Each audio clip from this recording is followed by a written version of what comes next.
And welcome to Chapter 20. We will be covering vehicle extrication and special rescue operations in this chapter. Some of the competencies that you will need to require, basic knowledge of operational roles and responsibilities to ensure patient care, patient safety, public safety, and personnel safety, including yourself. During your vehicle extrication, safe vehicle extrication tactics or techniques, where to put yourself in the vehicle, what's going on the outside of the vehicle as well as the inside, how to protect your patient, things like that. And then we'll go over some use of simple hand tools and things of that nature. Really, the actual extrication will be left to the technicians, knowing some of you already are technicians or firefighters. But when we're in the role of the medical responder, we need to know what's going on the inside of the vehicle and how to maintain that safety and patient management or victim management. So some special rescue situations include water rescue, diving issues, ice rescue, not so much around here, but it can happen. Confined space rescue, farm rescue or emergencies, and bus collisions. In each situation, your first objective is to maintain your personal safety, the safety of your partner and other additional responders, and then the safety of your victims as well as bystanders. Last thing we want to do is arrive to an incident involving a bus crash with somewhere between 20 and 40 or 50 victims, and then we add another patient to that list. You will need several hours of practical exercise to become skilled in the process of extrication. You will or you should be familiar with extrication equipment. It is used, or how it is used, and the hazards involving in the extrication process. Ideally, rescuers should wear the proper PPE, similar to a firefighter's gear, but typically a lighter weight. It's not actually designed for heat prevention or protection. But some of these can include coats, pants, boots, a helmet with a face shield, gloves. These are usually a thicker canvas material that is resistant to tearing or puncture. Minimally, a helmet with a face shield or goggles and gloves should be worn. To ensure the best care for the patient, many different agencies may need to cooperate with each other. So you've got EMS, you've got fire, you've got rescue and law enforcement, all trying to manage this one scene together. Know the limitations of your training, your equipment, and the skill at hand, and then the skill that's going to be required for that situation. As an emergency medical responder, you can identify any hazards and you can make other responders aware of those. Control those hazards for which you are trained, and then make others who are trained for hazards that you are not trained, make them aware of those hazards. Gain access to the patients, provide the patient care and stabilization, and maintain those life-sustaining interventions. Move patients only when absolutely necessary. For example, the vehicle has caught fire, they need to get out. There's a train coming down the tracks and the vehicle's on the tracks, they need to get out. Things of that nature. As an EMR, you have following the two following primary extrication goals: to obtain safe access to the patients, and then ensure patient stabilization. And as an EMR, you have the following two primary extrication goals. One is to obtain safe access to that patient, and the second one is to ensure patient stabilization and maintaining that stabilized state of the patient. So step one, conduct a scene size up. As soon as the dispatcher assigns you an incident, begin to anticipate and plan for what you are likely about to encounter. Use your knowledge, but be flexible in planning. We always need to retain the ability to adapt, improvise in order to overcome some situations. If the dispatch information is complete, you will know which types of vehicles are involved, whether there are injured or trapped people, burning vehicles, or hazardous materials presence, keeping in mind that this can change from the point of dispatch or call taking to your arrival on scene. So a vehicle that was once not on fire has become on fire. As you approach the scene and before you exit your vehicle, get an overall or an overview of the entire incident. This is your windshield survey. Rapidly determine the extent of the accident and ascertain what type of additional resources you may need. And try to estimate the number of patients. Typically, you don't even need an exact number of patients. If you see one person laying on the ground, you probably have one person. If you see 5 people and they're all running around, or there's just so much going on that all you can see is 5 people, you can kind of go ahead and generally assume that you've got a level 1 mass casualty, or greater, until you actually can get in and investigate a little bit more. Try to locate any hazards that may be present, any hazardous materials, electrical hazards, any like trees that are at risk of falling onto an incident or an accident scene, and then call for whatever assistance you may need to manage that incident. So keep a sharp lookout for those hazards that can result in injury, disability, or even death. Infectious diseases. Many patients involved in motor vehicle crashes will have soft tissue injuries, including active bleeding from open wounds. So we want to don our proper PPE for that. If sharp glass or metal is present, wear your heavy-duty leather gloves over top of your latex gloves to provide that additional layer of protection. Typically, you're going to see nitrile or vinyl gloves nowadays, since there is such an occurrence with allergic reactions or allergies to latex. If there is a danger of splattering blood, considering using eye protection and a face shield. Traffic hazards. Park your vehicle and other emergency vehicles in a manner in which they will protect the scene and yourself as well as your patient. Consider the design of your emergency vehicle warning lights and position that vehicle that would optimize the visualization of those lights. Wear an appropriate safety vest and other personal protective equipment as well. Ignite fusees or road flares if applicable, and then survey the scene for other hazards such as those electrical hazards or fuel or gas leaks, or other hazardous chemicals. Keep bystanders away from the crash scene by giving them specific directions. We want to corral people off to a specific area outside of the hot zone, ideally outside of even the warm zone.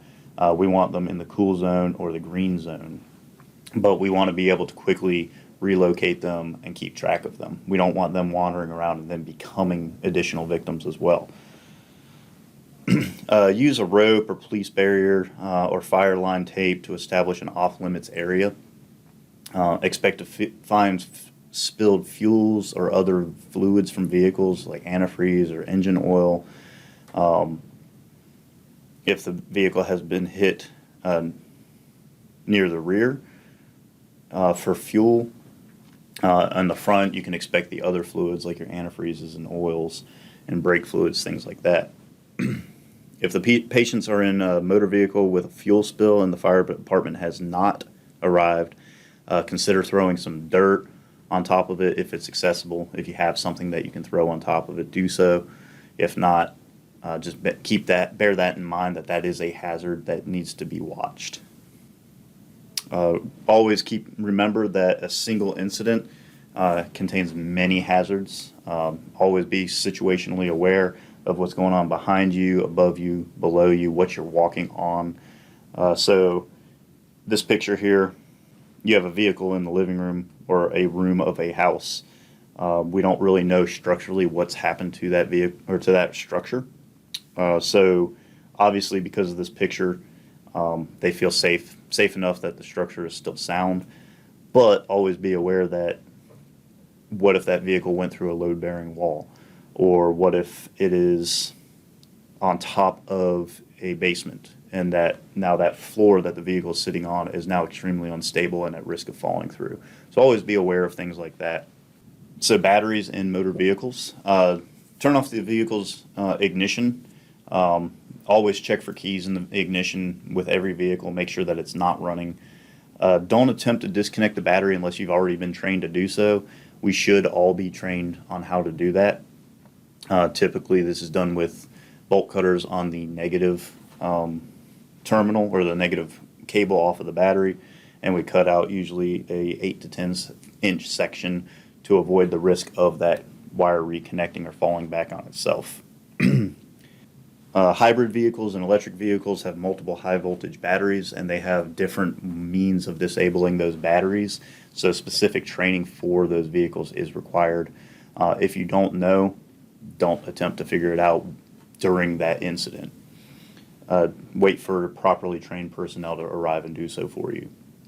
Downed electrical wires, assume that they're all live. Unless you have that specific training and that's what you do, just assume that they're all live, even if it's a phone line or a television cable line or a guide wire. Line, like I've mentioned before, lines can become crossed. They can become energized when they're not supposed to be energized. So there's always that margin of possibility. So just assume the worst, assume that they're alive. They may be damaged by high winds, ice buildup, or a vehicle hitting a utility pole, trees falling on them. Locate the wires, but avoid contact with them. If the vehicle has a downed wire across it and the passengers are inside, instruct them to stay inside the car and call for the utility company and the fire department's assistance. Obviously, the fire department will be there, but advise dispatch that you have persons trapped inside the car with lines on top, and the power company needs to de-energize those lines before you attempt to access those patients. Also, remember to check everywhere around the vehicle and look underneath the vehicle for electrical hazards. They can be overlooked very easily as well. So assume that all vehicles involved in a crash are unstable and capable of moving or rolling. Unless you have already manually stabilized it, consider it still able to move if it is on its wheels. So we're going to ensure stability of that vehicle by chalking the front or back of each wheel with either some hubcaps, or ideally if you have chocks, the wooden 4x4 chocks or step chocks are ideal for stabilizing those vehicles on the downhill side of that vehicle. If you can easily access the inside of the vehicle, you can go ahead and simply just turn the engine off or put the transmission in park and then set the emergency brake if you're capable of doing that. Some situations will prevent that, and you have to mitigate that. If you don't have wheel chocks or other means to stabilize a vehicle, you can always simply deflate the tires. This is becoming less and less practice, but this is a good stopgap for the meantime. You can do this by cutting the valve stem off of the tire directly up against the wheel, or using a Halligan tool. You can actually punch a hole into the sidewall of the tire and let the air out. So here in these pictures, you can see a less than ideal pocket knife being used to cut the valve stem off of a tire, and then a wooden 4x4 chalk in the picture on the right hand side stabilizing a wheel or a tire. So what if the vehicle is on its side or it's upside down? Stabilizing a vehicle on its side is beyond the range of skills and equipment for most EMRs. I recognize that a good number of you taking this class are already extrication technicians. But remember, if you are responding as simply an EMR and you don't have the equipment to do your job, then we have to remember our own personal safety first. If you must enter that vehicle to respond to a life-threatening situation, don't climb on top of it. Carefully break out the rear window glass and enter through the back of the vehicle, or the best situation to prevent movement of that vehicle. Stay close to the ground. An upside-down vehicle is actually relatively stable. The primary hazard is going to be spilled gasoline or fuels or other liquids on top of you. Vehicles on their sides are also relatively stable as well when they're on flat ground. If they're on uneven terrain, they may have an increased likelihood of being unstable. But approach all these situations with caution. Stabilize if possible beforehand, but use extreme caution if you have to enter the vehicle to perform life-saving interventions. So here, this vehicle on your screen down here to the right, it's sitting on its top. It's actually very stable. You can see this driver's side, what would have been the driver's side window, is actually open or has already been busted out. So you could easily, potentially, or theoretically easily gain access to the patient's airway by never entering the vehicle at all. You could just simply kneel down or squat down next to that vehicle, reach inside the already open window, and assess for signs of life, manage an airway, things like that. Vehicle fires. Impact fires occur when the gas tank ruptures during a crash. The vehicle is usually rapidly engulfed in flames, and it soon becomes impossible to approach it for a rescue attempt. Passengers are usually rescued by bystanders or witnesses to the crash. Post-impact fires are often caused by electrical shortage within the circuits of the vehicle and can be prevented by turning that ignition off and disconnecting the battery terminals or cutting that cable, the ground negative cable on the battery. When you do arrive on these instances, always remember that the victim of that accident may have been removed already by those bystanders. And in some cases, they may have already attempted to leave the scene, or somebody may have already attempted to take them from the scene. So you might need to widen your, actually perform a little bit of an area search to see if you can locate a potential victim of that accident. Should a fire occur, first turn off the ignition if you can. Extinguish the fire with a portable fire extinguisher if you have one, and remove the passengers from the vehicle as soon as possible. The order sequence there depends on the situation at hand, but those are kind of those three things that you want to do. So if a fire occurs while there's a victim still entrapped in a vehicle, send somebody else to get dry chemical fire extinguishers if you have them. If you don't have anything else, a water can or any means to extinguish a fire will do. But ideally, we're going to use dry chemical fire extinguishers while you remain and you attempt to move that, extricate that patient. Once the fire extinguisher arrives, use it to keep the flames away from the victim. If it's a small, simple fire that can be quickly extinguished, that's great. But if it's something that's quickly getting larger than what you can handle, try to buy yourself some time by using it to protect the patient.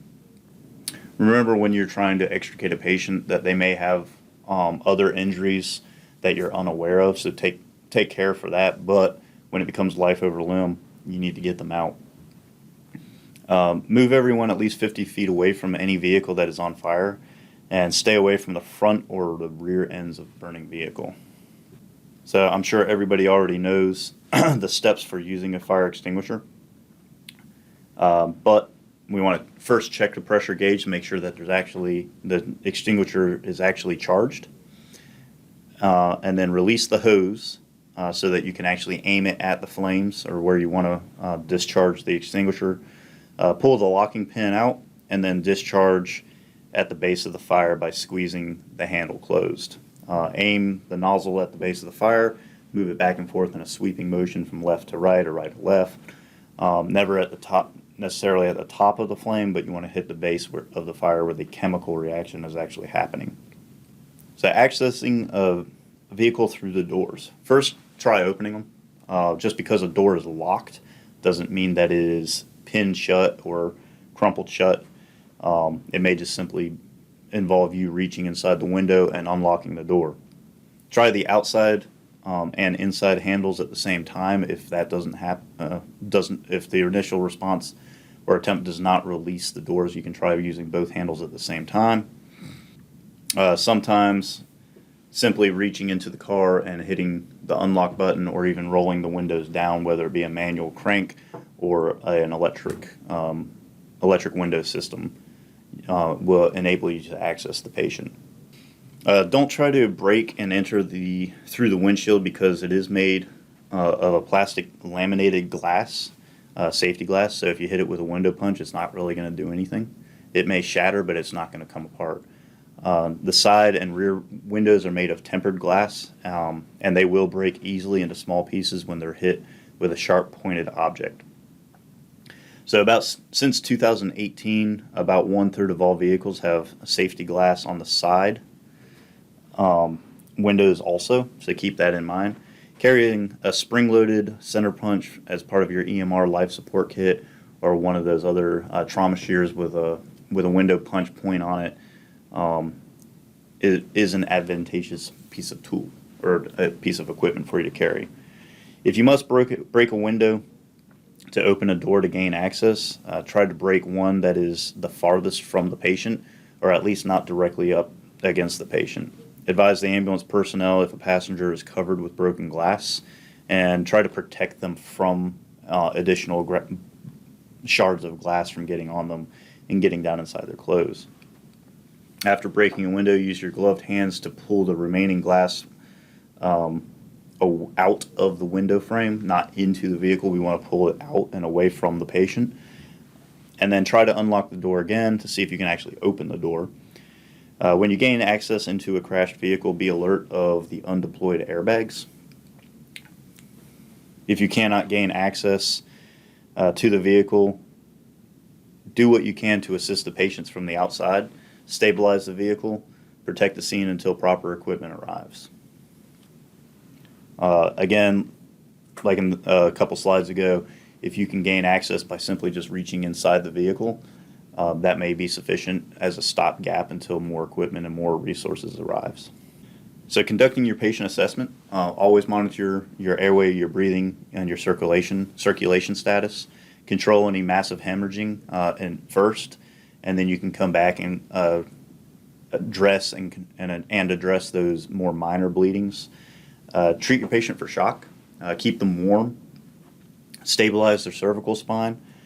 Provide emotional support, especially if they're entrapped and they're getting ready to have a vehicle cut on them.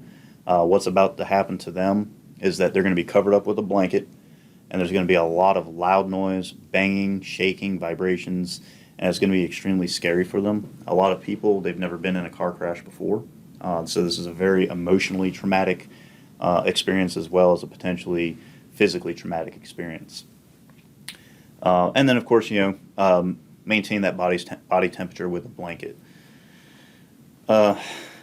Leave the patients unless the vehicle is on fire or the patient is in otherwise immediate danger. Going back to that railroad tracks with the train barreling down on you. Wait until you have enough resources to adequately and safely move that patient if the situation allows. Disentanglement, this usually requires tools and specialized equipment. This is when a patient is entangled, they are actually part of the vehicle. They are wrapped around a part of that vehicle within the vehicle, and this is going to take an extended period of time, usually 30 minutes or longer, and it does take advanced training for this type of extrication. Modern rescue crews use the concept of the golden hour when managing a serious trauma situations. So the goal is to get them from the point of the incident of occurrence, and then 1 hour after that to get them to a hospital. The less time spent at the scene with a seriously injured patient, the better. The patient's chance of survival increases if the rescuers can get the patient to a definitive medical care as soon as possible. So that golden hour is the window that we're looking for, and these entanglements or even pin-in entrapments where the patient is just simply pressed in and they're pinned, that there's not actually an entanglement or a protrusion or puncture. Those can take at best 30 minutes, sometimes an hour. And then even in severe cases, we're getting into multiple hour extrications, and those are just forces beyond our means, and we're just having to mitigate that at that point. As disentanglement proceeds, dressings and bandages and splints are applied to the patient's head and spine and immobilized. While this disentanglement procedure is happening, we still continue our patient care. We may need to take a slight break to be able to go in and reassess the patient and address any injuries that become discovered. There may be a hemorrhage that has been hidden from us, that now we see it and we have to address this immediate life threat. Assess the route used to care for the patient, or access a route used to care for the patient may not be adequate as an extrication route. So they may not come out the way that you came in. And the extrication route must be large enough to permit safe removal of a packaged patient. We're not trying to squeeze them through a hole that's actually smaller than they are. Once the patient is packaged, he or she is removed from the vehicle and placed onto the stretcher of the transporting ambulance. And although you are directly involved in only the first 4 of the 7 extrication steps, you should be aware of the entire operation. So in review of extrication, once you have identified that extrication will be needed, call for additional resources and extrication help. Specify the number and the types of vehicles involved. This will allow responding extrication crews and fire departments to kind of prepare for what they're getting ready to get into. Do not stand idly by while waiting for help. You can identify and contain hazards. Park your vehicle appropriately to protect the scene and possibly even make room for those rescue units. Clear out a working area around the crash site. Use your head as a thinking tool, not a physical tool. Try opening doors first rather than breaking windows. Try the opposite side of the door, or opposite side of the vehicle, those doors. Once you gain access to the patient, assess and monitor their conditions, and above all, remain calm. Project calm on the patients and bystanders. Okay, so moving on to water rescue. We've all heard about the reach, throw, go techniques or approach. Water rescue, a person in the water may be fatigued, may have sustained a diving injury, or may have fallen through ice in the water. Around here, it'll be very thin ice. Sometimes we get a little bit thicker ice, but typically we don't really have to worry about falling through thicker ice. Jumping into the water to save someone can endanger your own life. In a water rescue situation, remember these steps: the reach, throw, row, and then go. So for reach, use a readily available object. If the person is close to the shore, a branch, a pole, or a paddle may be long enough. Sometimes a throw bag or a rope to gain access to them. Throw at a swimming pool, dock, or a supervised beach. A flotation device may be available, or something else that floats. This is also another area where a throw bag or a throw rope would come in handy. Row. Row out to a drowning person in a small boat or a canoe if it's available, and wear appropriate personal flotation device, PFD. Consider this option only if you know how to operate or propel the craft properly. And then our last and final option is go. This is a last resort that you may have to go into the water to save a person. Enter the water only if you are a capable swimmer and trained in life-saving techniques. Remove any encumbering clothing, extra clothing, or weighted boots before entering the water, and take a flotation device with you. There is also one other option, which is helo, and that involves airlifting a person up out of the water, where we would have a rescue technician be lowered from a helicopter. And this is typically used in flood situations after like hurricanes or large-scale flood events. The initial treatment of a person in water. If a water rescue situation, your primary concern are threefold: open the airway, establish breathing and circulation, or the presence of, stabilize the spinal cord injuries or the assumption of spinal cord injuries. Use the jaw thrust maneuver to open the airway if the neck is suspected to be injured, and do not hyperextend the neck. Look, listen, and feel for signs of breathing. If the patient is not breathing, start rescue breathing while the patient is still in the water. Do we want to start chest compressions in the water? Not really, because they're just not going to be effective. And it's going to endanger us further by trying to do that. So the best case if there is not a pulse, we want to get them to the shore as quickly as possible so we can actually start effective CPR as quickly as possible. Doing so in the water is just going to delay appropriate care or effective care. If a patient has experienced cardiac arrest, quickly stabilize the head and neck, remove the patient from the water, place them on a hard surface, and begin CPR. Treat any patient who is unconscious and in the water as if he or she has a spinal cord injury. Also assume the presence of a spinal cord injury in a conscious patient in water. If a conscious patient in the water reports numbness or tingling in the legs, is unable to move their extremities, or reports neck pain. A lot of times with diving injuries or traumatic injuries, subjects don't actually have recollection of the actual accident itself, so history taking may not be very reliable in this situation.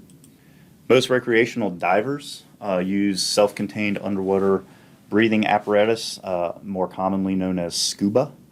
Scuba gear consists of an air tank, a regulator, a mouthpiece, and a face mask, also a buoyancy control device, or a BCD.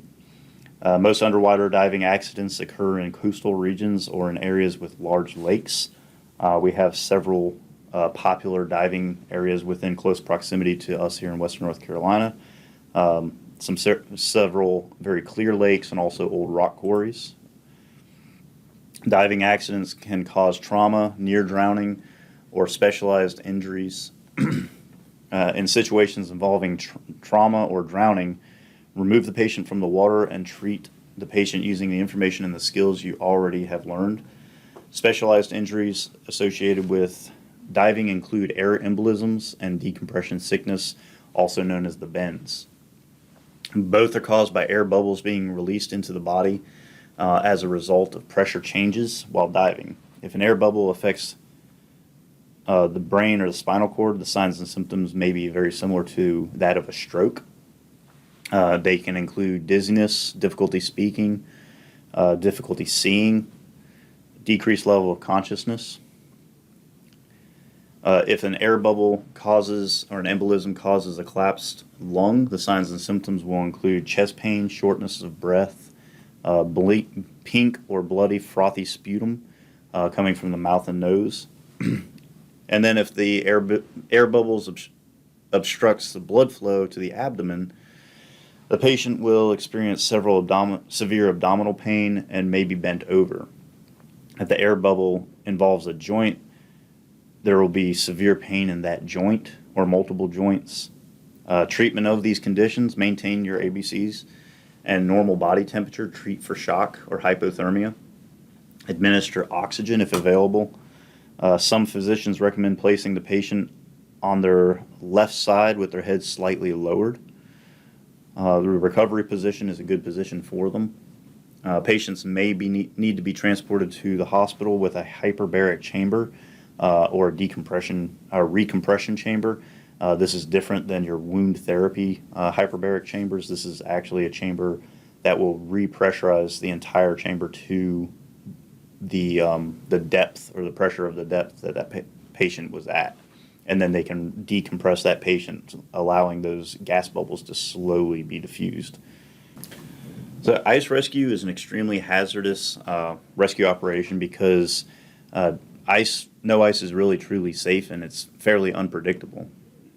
Do not exceed the limits of your training and do not put yourself at undue risk. Usually visually mark the location where the person was last seen so that other rescuers can concentrate their efforts on a limited area. Basic rules of ice rescue are the same for those of water rescue. Reach, throw, row, go. Reach for the victim using anything that will extend your natural stretch. Throw a flotation device, a throw rope, or anything that floats to pull the victim in.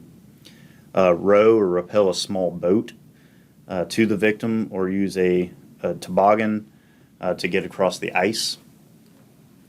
And then if you must go, secure yourself to the shore with a rope around your waist, lie on the stomach, and proceed across the ice.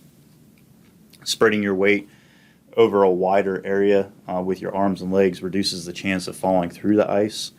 and maintain good communication with other rescuers. Ideally, this is going to be done by a trained rescue technician with a proper PPE. Here in this picture, you can actually see that they're using a ladder on the ice to kind of distribute their weight even more. Actually, two ladders, it looks like, to spread that weight distribution out. A motor vehicle on ice presents a very risky situation. Instruct the vehicle's occupants to avoid unnecessary movement. If the vehicle has not gone through the ice, instruct the occupants to open the vehicle's door. If the doors cannot be opened, instruct the occupants to roll down the windows so that they can have a better escape route. During ice rescues, both persons on ice or in water and rescuers are at risk of hypothermia. Keep all rescuers as warm as possible. Rescue personnel should be stripped of wet clothing, dried, and warmed as soon as possible, and given dry garments after they've been removed out of the water.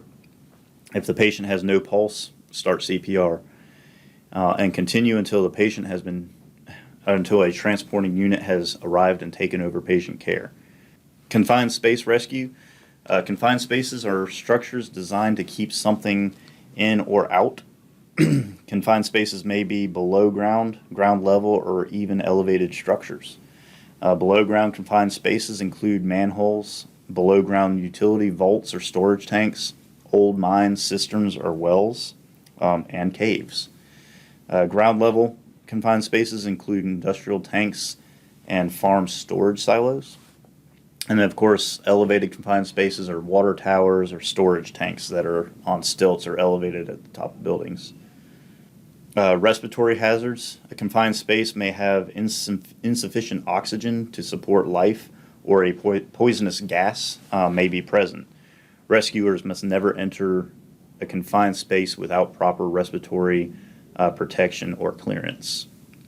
Collapse hazards. In a mine, rescuers may need to shore up a confined space before they can safely actually enter, or shore up the walls or ceilings of a collapsed structure. In any confined space situation, call for additional resources and assistance because you will need it, and do not enter the space until adequate help has arrived. So farm accidents pose a wide variety of challenges for rescuers. Typically, farmers who work alone reporting the accident may be delayed, or it may just take time for people to actually gain access to a telephone or means of communication. There may be a lengthy response to getting to a farm because of their geographical locations. It may be hard to pinpoint the exact location of the emergency on the farm. Poor roads or non-existing roads, muddy soil, things like that may require you to leave your vehicle for some distance from the patient, or leave your vehicle for some distance from the patient. Livestock and other animals can injure farmers and pose a serious risk to rescuers. Farms contain a wide variety of hazardous chemicals, pesticides, herbicides, and other fertilizers. Be alert of shock hazards posed by the presence of electrical lines or electrical devices on any part of the farm, knowing that a lot of farms don't have their electrical systems and things like that have been self-maintained or self-altered and don't necessarily meet safety precautions. Farms use many types of electrically powered machinery. Be alert of the shock hazards and posed by the presence of electrical lines and electrical devices on the farm, and also machinery that can start randomly or be accidentally engaged. Some accidents involve tall barns and silos. These accidents often require rescuers trained in high-angle rescue techniques, confined space techniques.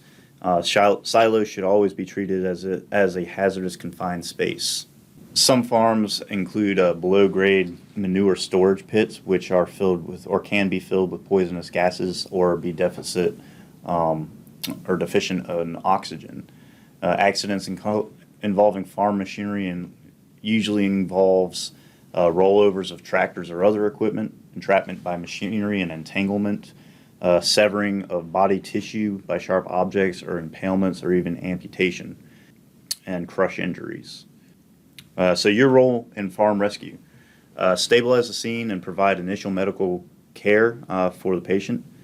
We always want to identify and locate and manage any hazards that may be found. If it's outside of your training or your resource availability, simply containing and keeping people out of that hazard as well. Perform a good and careful scene size up to determine the scope of your situation or your problem. Cut off any electrical power and turn off any machinery that is still running if possible, while also making sure that it is in a safe and secured position. Call for adequate assistance from fire, rescue, and EMS. And then stabilize any other hazards that you can while keeping your safe and patient safe. If possible, gain access to the patient and provide initial emergency care to the patient. Establish level of responsiveness, maintain their ABCs, control any major bleeding, maintain the body's temperature, treating them for shock or hypothermia, and provide them with emotional support. As other rescuers arrive at the scene, help them to disentangle the patient if they are, and prepare the patient for removal and remove the patient. Because a large number of people are being transported by buses these days and have been for quite some time, bus crashes may occur in any community at any time. Crashes involving buses are considered multi-casualty events and will exceed your immediate resources. Your role in a bus rescue: perform the scene size up, call for adequate police, fire, and EMS resources, establish an incident command system if multiple casualties are present, set up a one-way traffic pattern for responding vehicles to avoid congestion and gridlock at the emergency scene. You'll also want to establish a staging area and with a large number of for responding units. And with a large number of patients, triage the patients using your START triage system. Okay, in summary of Chapter 20, you should be able to perform the first 4 steps of an extrication process and assist rescuers with the remaining 3. Ice rescue, water rescue, and underwater diving accidents, confined space rescue, farm rescue, bus crashes are situations that require extensive skills and specialized training. In water and ice rescue situations, you can take some simple steps to help a person without endangering yourself, including reaching out to the person with an object, throwing a flotation device, rowing to the person in a boat. In confined space rescue, your primary goal are to call for additional assistance and prevent other people, including yourself, from becoming victims. Farm emergencies and bus crashes are complex rescue situations and will require additional resources. So let's do some review questions. First one we have is, which of the following would not be considered a special rescue situation? We have A, a school bus collision; B, a hiker who has fallen through a thin layer of ice; C, a diver who is discovered unconscious on the surface; or D, an elderly man with chest pain at the park. The answer is going to be D, an elderly man with chest pain at the park. Question 2, as an EMR, your primary goal in extrication is to A, use specialized equipment to access the patient; B, access the patient safely to stabilize them; C, reach the patient as quickly as possible to administer pain medications; or D, dismantle the vehicle or the machinery. The answer is going to be B, access the patient safely and stabilize them. Question number 3. Once you have access to the patient, you should A, perform an assessment; B, rapidly extricate them; C, administer oxygen; or D, immediately begin treating injuries that you see. The answer is going to be A, perform an assessment. You You need to know what you're getting into and how to treat your patient. Okay, so that's all I have for Chapter 20, Vehicle Extrication and Special Rescue. Again, use your learning objectives for Chapter 20 and read your chapter in your textbook for your study resources on your My Courses page. If you have any questions or comments, please feel free to email me or drop me a private message in the class chat. And next, we will be covering Chapter 21, which will be the Incident Command System. Thank you for your time.